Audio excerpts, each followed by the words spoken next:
Should UK issue working visas for foreign lorry drivers? That's the question today. With the threat of Christmas shortage of turkeys for a Christmas dinner, the UK government is now under pressure to create a short-term working visa scheme for foreign lorry drivers. This is according to a BBC report. Now, the COVID pandemic and Brexit has left transport firms desperate to recruit drivers, and government departments have been in discussion with options for the industry, including the possibility of visas. But so far, ministers have rejected any calls to introduce visas for drivers, and they've been urging firms to use local labour. The industry wants drivers, though, to be added to the government's official shortage occupations list, which was started many years ago, which would then enable them to become eligible for a skilled working visa in a similar way to, say, a nurse. But is immigration to the UK the magic bullet for industry? The government really wants the industry to employ British drivers, or certainly people who are resident here in the UK already, which the industry said it's impossible due to short-term training costs and the time it takes to pass the rigorous HGV or heavy goods vehicle driving test in the UK. I understand the failure rate for that is something like 40%. Training these drivers, these are the HGV big lorry drivers, basically heavy goods vehicles. These are the huge long lorries that you see up and down the motorways or coming through the ports of Dover. Now, training drivers for these, you can't just get in a lorry with a normal driving licence. It can take 6 to 9 months and cost up to £7,000. So many British drivers who are driving already claim that low pay and poor working conditions are actually deterring people from coming into the industry. They complain of long working hours, not very much money. So a lot of people are trying to get out of it, let alone sort of join in the industry. But what businesses are warning is that this shortage is jeopardising the economic recovery, because if you can't get goods to the shops to sell, then some of those goods may be thrown away, may be dumped, and that will affect the economic output, the overall economic activity, the GDP. And the sector is also reeling from a number of incidents that's taken place over the last years: the pandemic, the lockdown, Brexit, which has also prevented drivers from even taking the test. And European drivers have returned home in many cases during the lockdown, and perhaps they can't come back again because they did not apply for their residence permit when they were living here already. So before Brexit, EU workers had free movement of labour. They could come and go as they pleased, and they didn't need to apply for residence here or residence permit. So many people just came here and worked. Some stayed many years without even bothering to register. So some of those have gone home and then found, I can't go back again. Now I need a working visa to go and work in the UK after Brexit. Now, I would say to that the Home Office did actually publicise this long before the final Brexit day. They were spending about 2 years encouraging people to apply for residence permits in the UK. I think they actually sort of bent over backwards, really. They gave a cheaper form of settlement than a non-EU worker. Non-EU workers to settle in the UK cost thousands of pounds. The EU workers, I can't remember what the fee was, but it was certainly like £100 or something like that. Correct me if I'm wrong. I haven't looked it up. And it was a very fast process. They processed thousands and hundreds of thousands of these visas. And so there's really no excuse if you didn't apply for that visa and now you're stuck somewhere and unable to come back, because you had the chance while you were here, and they said they would not deport anybody even though they missed the deadline. And many people did miss the deadline. I was reported on this before when the deadline was up. So really, there's no excuse for that. But anyway, the Road Haulage Association estimates that there's a current shortfall of 60,000 drivers. And obviously you can't really train up 60,000 drivers just like that. And the time it would take, 6 months or so, it's just not feasible. So they're estimating that supermarkets could start to run out of essential items And like we did during the pandemic when toilet rolls run out, But it almost becomes a self-fulfilling prophecy, doesn't it? Because if you say, well, there's going to be a shortage of turkeys for Christmas, which is the traditional dinner at Christmas in the UK, which is 4 months away, people might start going and panic buying turkeys and put them in the freezer. And then that in turn creates a shortage. When it was the toilet roll shortage, you saw people going to the supermarket or Costco with a whole, trolley load of toilet rolls, enough for about 3 years, just because they were panicking. And that then created a real shortage. Now, I've been around the supermarkets over the last couple of days, and I mentioned it in my video post last week. I didn't see a massive shortage of things. Yes, certain things are in short supply. McDonald's now said they will not make milkshakes. Well, is that a real big loss for society? No, I don't think so.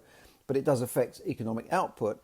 But there are, if you want a certain brand of something, maybe it's not available. So yeah, there could be shortages, but we've got to put this into perspective. I mean, if goods are getting there at the moment, then perhaps they've just got to reorganize themselves. But I don't know. I mean, what's your view on this? I mean, I would say that if they issued these visas, it would probably apply to European workers. So if you currently live in India or the Philippines and you're hoping to come here on a lorry driver visa, I personally don't think that would happen. They might do something for EU workers, or they might give some concession for workers that have been here before but left without applying for residency. So I don't know. In terms of non-EU immigration, that's been slashed back over the last 10, 15 years when the EU expanded, and they've gradually whittled it down to just a few sections and a few highly skilled workers or people with money to invest. They've cut out any what you might call low skilled workers. What is a low skilled worker? Well, you look on the website and you'll see, but I'm sure they wouldn't count a driver as a highly skilled job, but for some it is highly skilled. I couldn't do it. For some, a care worker is a highly skilled job. But in terms of the Home Office, they might not see it as highly skilled as a nurse or a doctor for obvious reasons. But they really don't want low skilled workers coming in on low wages, because that doesn't really add to the economy. If someone's on a low wage in a job, say working on near to minimum wage, they're hardly paying any tax. The amount of tax you pay in the UK doesn't even start until you've earned more than 12,500. So that first 12,500 is tax free. You don't pay tax on that. So if you're only earning 15, 16, 17,000, you're not paying that much tax. You might pay £1,000 a year tax. Yes, you pay a bit of national insurance as well, but that barely runs the country. The amount of tax we even collect doesn't pay for everything. They have to borrow money every year. Now they're printing billions of pounds. So, hiring a load of unskilled workers is not going to have a very good long-term economic effect on the country. Bringing in highly skilled workers and bringing in highly skilled business people to set up businesses and entrepreneurs, that will have a positive benefit to the country. Now, importing overseas workers has been the magic bullet, the panacea, that magic pill to plug skill shortages in the UK since, well, you can go back to the 1950s, if you like, the Windrush generation that came over from the West Indies to work in the NHS, to work on the buses and trains and that sort of thing. And it goes on right up to today with hiring nurses from the Philippines and other countries to work in hospitals. And I was in that business myself in the 2000s. I helped bring thousands of people into the UK to work as nurses and carers. But the business became unviable because the government cut it down so much and wanted everybody to use EU workers. Well, now those EU workers are not so available. We're going back to maybe expanding it to more non-EU workers, and certainly more nurses are now coming in as the government have expanded the non-EU immigration back again to what it was. But it's still quite difficult to come into the UK. And there was something only earlier today on the BBC about hiring nurses from the Philippines and that sort of thing. So there's still a shortage. There was a shortage in the year 2000 when I got into that business, and then there's a shortage today. So What's your view? Should we use more migrant workers, or should we train more British workers to do the job? Or is the situation more complicated than that? I don't know. You know, they've been looking at this for many, many years. Nurses, there are thousands of nurses being trained in the UK, but maybe not enough, because every year thousands of nurses retire from the profession. You know, I know several hundred nurses that I've heard of have gone abroad themselves. They, you know, before the lockdown situation, they were applying for jobs in Australia, where the pay is higher, America, New Zealand. So not everyone stays in the job once they're trained here. But what's your view? Should we stop immigration? Should we increase immigration? Should we get drivers in from Europe to solve this problem? Or is that storing up problems for the future? I'll be interested to hear your comments wherever you're watching this. And you know, do let me know, and do like and share this post to spread the word amongst other people. So yeah, thanks for listening, and have a great day wherever you are. And if you're a lorry driver from Europe, maybe it's time to come back. All is forgiven. Thank you. And thanks to everyone on Facebook. I see one comment here from Tracy. Your country has to compete for drivers with the SEA. I don't know what the SEA is, but thanks for that comment. Southeast Asia, I don't know. I think one of the other problems is that we've moved from dependent on rail transport in this country to road transport, and we are totally dependent on drive. I think 95% of food and goods are delivered by lorries and trucks of some sort. When you look out your window, you just see vans and lorries running around everywhere delivering stuff. So maybe we've become a bit too dependent on lorries. Yeah, I got that, Tracy. Southeast Asia, yes, we're competing against Southeast Asia for drivers. So I haven't got all the answers. Always interested to hear your comments. I was in the business of bringing in workers into the UK to plug gaps in the market. So I know what it's all about. But at the same time, there is a housing shortage in the UK still. Certainly a shortage of affordable housing. There's not enough GP surgeries to go around.